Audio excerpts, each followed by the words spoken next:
ছাত্রদের বহুল আলোচিত নতুন রাজনৈতিক দল জাতীয় নাগরিক পার্টি সমাবেশ চলছে। এতে মানিক মিয়া এভিনিউ মানুষের ঢল নেমেছে। নতুন দল ঘোষণার অনুষ্ঠান স্থলে সকাল থেকেই দলে দলে আসছেন মানুষ, এর মধ্যে অধিকাংশই ছাত্র জনতা। আনুষ্ঠানিক আত্মপ্রকাশ ঘটেছে নতুন এই রাজনৈতিক দলের। সমাবেশস্থলে জুমার নামাজ পড়তে দেখা গেছে। এদিন দুপুর 1:30 জাতীয় নাগরিক কমিটির এক নেতা নামাজের ইমামতি করেন। এ সময় উপস্থিত ছাত্র জনতা ও সমাবেশে আসা অতিথিরা নামাজে অংশ নেন। রাজধানীর বিভিন্ন এলাকা থেকে নানা যানবাহনে করে এই নতুন দলের আত্মপ্রকাশ অনুষ্ঠান দেখতে আসছেন তারা। আগত মানুষের মধ্যে অধিকাংশই তরুণ ও শিক্ষার্থী। নেতাকর্মীরা জানিয়েছেন, দেশের 64 জেলা থেকেই মানুষ আসবে। বিভিন্ন রাজনৈতিক দলের নেতাদেরও আমন্ত্রণ জানানো হয়েছে।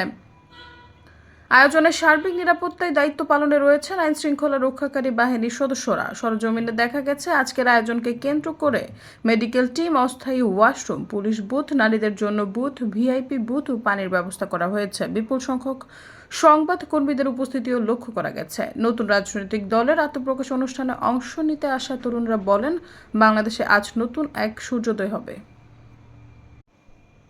সৈয়দা ফারিয়া, সমযুগ।